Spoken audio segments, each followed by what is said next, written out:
shall return.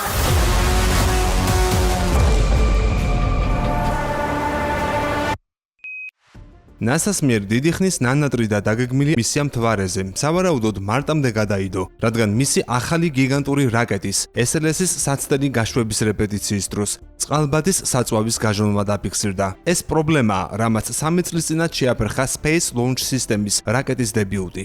მაშინ პირველი საცდელი ფრენა თვეების განმავლობაში გადაიდო წყალბადის გაჟონვის გამო. საწვავის, რომელიც ძლიერ აალებადია და უკიდურესად საშიშია. NASA-ს ოფიციალურმა პირებმა სპეციალურ პრესკონფერენციაზე განაცხადეს, რომ რაკეტის გაშვების დაახლოებით 1 თვიანი გადადება სააგენტოს გუნდს საშუალებას მისცემს კიდევ ერთი ტესტი ჩაატაროს. სანამ 4 ასტრონავტს, 3 ამერიკელს და 1 კანადელს მთვარის გარშემო შემოვლითი მისიისთვის გაუშვებენ. ჯერჯერობით უცნობია, როდის შეიძლება რეპეტიცია განმეორდეს. ამ ტესტმა საშუალება მოგცა სრულად გამოგვეცადა ყველა საჭირო სისტემა. ფიქრობ, რეალურ დროში ნანახის საფუძველზე უკვე ნათელია, რომ არტემის 2-ის გაშვებას მარტამდე ვერ დავგეგმავთ. მისიის ასტრონავტები დღეს დილით კარანტინიდან გათავისუფლდნენ. ისინი ჰიუსტონში რჩებიან. პირველ სრულმასშტაბიან ტესტსა და მეორე ასეთივე ტესტს შორის საკმაოდ დიდი დრო გავიდა. რა თქმა უნდა, ამ ხნის განმავლობაში ჩვენ სხვადასხვა კონფიგურაციაში ვატარებდით გამოცდებს.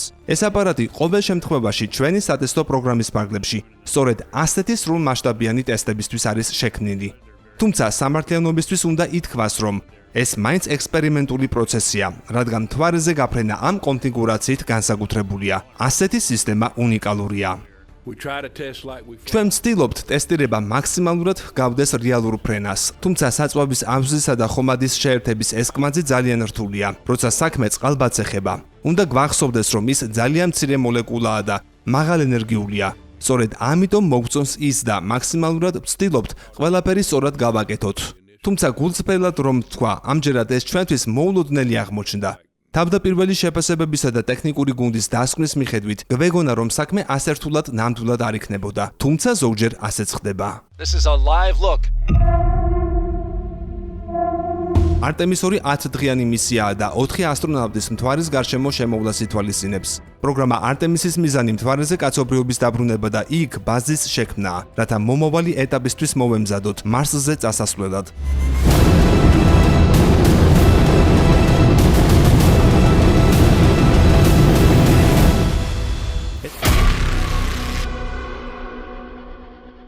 გამოიწერე კოდის YouTube არხი.